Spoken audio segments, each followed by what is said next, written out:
Warning: this fanfiction contains blood, gore, murder, and cannibalism.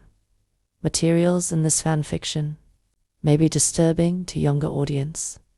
Viewer discretion advised. There was a knock at the library door. Twilight opened it and saw the mayor. "May I come in?" she asked. "Sure," said Twilight, stepping aside. The mayor entered and Twilight closed the door. "What's up?" "I have something important to tell you. It's about the disappearances." "Really?" asked Twilight. "What about them?" "I know who's doing it." "Who?" "It's," started the mayor.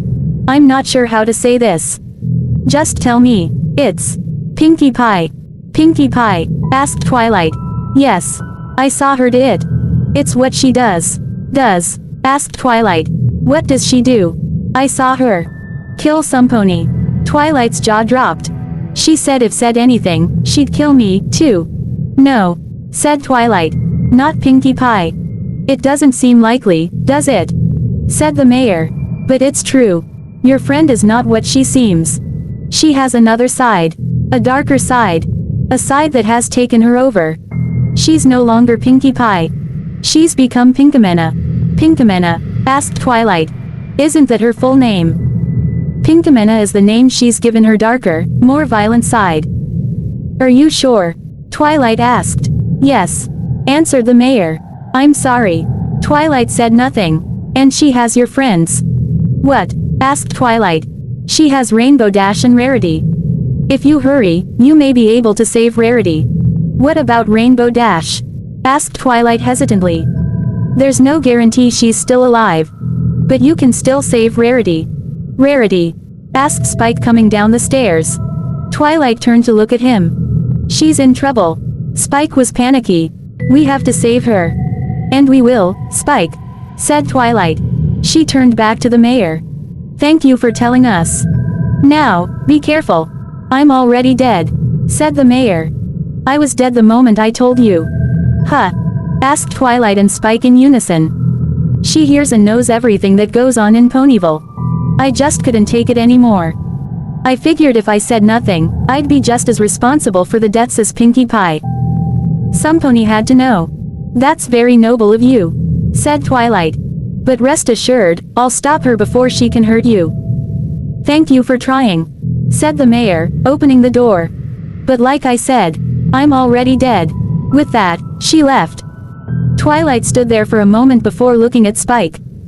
"We're gonna need some help." Rainbow Dash and Rarity had their eyes closed since they didn't want to watch what Pinkie Pie was doing to Bubbles' dead body. Pinkie Pie had strung Bubbles' dead body up against the back wall. "Well, that should be enough for now," said Pinkie Pie, setting the scalpel down. Pinkie was nearly covered in blood as was the floor. Bubbles' organs and guts had been collected into a bucket. Pinkie Pie stood up and headed towards Rainbow Dash. She was holding the scalpel in her mouth. When she got to Rainbow Dash, she dropped the scalpel on the floor. She then slid her hoof in the ring attached to the scalpel's handle. Then she raised the scalpel to Rainbow Dash's thigh. "Bubbles gave me a lot of ingredients," said Pinkie Pie. "But I need a little bit more." She kicked a lever on the floor and the slab of metal that Rainbow Dash was strapped to fell backwards and rested horizontally. "What are you doing?" asked Rainbow Dash with tears in her eyes. "I told you," said Pinkie Pie, lining up the scalpel with Rainbow Dash's cutie mark. "I need a few more ingredients." Pinkie applied pressure to the scalpel, penetrating Dash's skin. Blood squirted out onto Pinkie's face. Rainbow Dash let out a loud cry of pain. Pinkie Pie continued to cut around Rainbow Dash's cutie mark. Blood was gushing out of the wound as Pinkie Pie peeled the loose skin off of Dash's thigh. Pinkie didn't cut it all the way, so the skin was attached to Dash's body by a thin piece of skin. Pinkie yanked as hard as she could, tearing the skin off and brought it over to the bucket of guts. Rainbow Dash was sobbing uncontrollably at this point. She hoped to pass out at any point but figured Pinkie would just shoot her up with some more adrenaline. Pinkie Pie made her way back to Rainbow Dash and repeated the process on her other thigh. Rarity also had tears in her eyes. She couldn't bear to see her friend in this much pain. Pinkie peeled off the second cutie mark and hit the lever on the floor. The metal slab slowly raised back up to its original position. Then Pinkie dropped the piece of blue flesh into the bucket. She grabbed the handle of the bucket with her mouth and trotted off towards the exit. "See you two later," Pinkie Pie mumbled. "I've got cupcakes to make." Rainbow Dash took this moment to pass out. Twilight magically appeared in Manhattan. This town was to the south of Ponyville. She looked around her environment to get a feel for where things are. She asked around town and finally found who she was looking for. She entered a run-down-looking building. There was a small crowd of ponies gathered in front of a stage.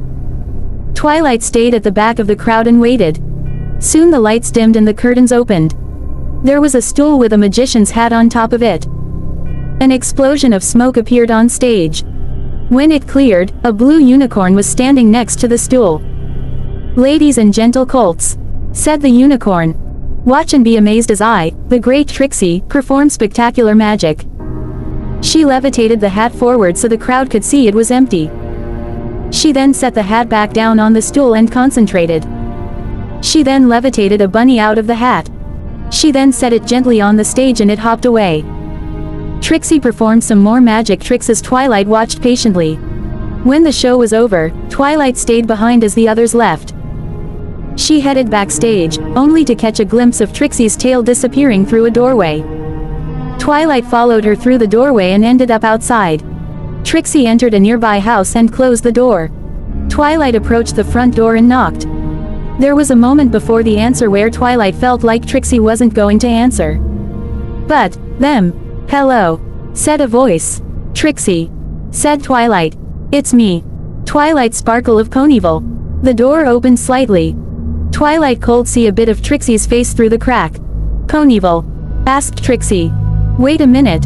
You're that unicorn that defeated that Ursa Minor, aren't you?" "Well, yes," said Twilight. "But that's not why I'm here." "Then why are you here?" "I need your help," said Twilight. "Come in," said Trixie. "We'll talk." Trixie headed to the living room. Twilight entered the house and followed Trixie. The living room was an average-size living room with a purplish couch up against the far wall. There was also a rug in the center. "So what's the issue?" asked Trixie. "One of my friends has become psychotic. She's captured two of my friends. One of them is possibly dead. I need your help to save the other one."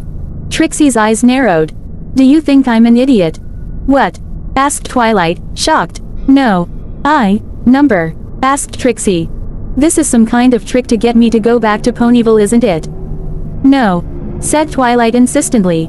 "Look, Twilight," said Trixie. "I don't need to be taught a lesson. I've already learned my lesson." Her voice started to crack. "I remember it every time I come home." A tear fell from her eye. "I was wrong," she cried. "All right. There's nothing I'd like better than to undo what I did, but..." She sniffed. "Every pony hates me now. What's the point?" "The point is you can fix it," said Twilight. "If you help me save Ponyville, they're bound to like you again." "Your friend's really gone crazy." "Yes. And if I help, Ponyville will like me." "Don't see why not," said Twilight. Trixie thought for a second before answering. "I'll do it." Twilight teleported herself and Trixie back to the library in Ponyville. "You're back," said Spike. "I see your trip was a success." "Hey, Spike," said Twilight. "Where you off to now?" "I'm taking Trixie to talk to the mayor," said Twilight. "See you when you get back," said Spike. Twilight led Trixie through Ponyville. On their way, ponies stopped to look. "They're all watching me," said Trixie. "That's because they don't trust you." Yet. They arrived at the mayor's house and Twilight knocked. There was no answer.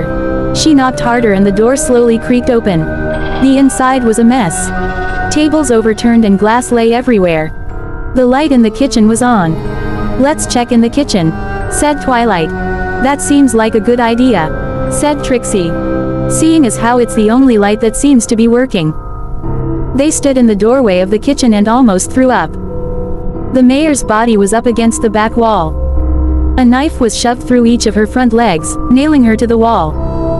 Her stomach was ripped open and her insides were on the outside. Both her eyes were missing as well as her tongue. Her heart sat on a plate on the kitchen table. There was a message written in blood above the corpse.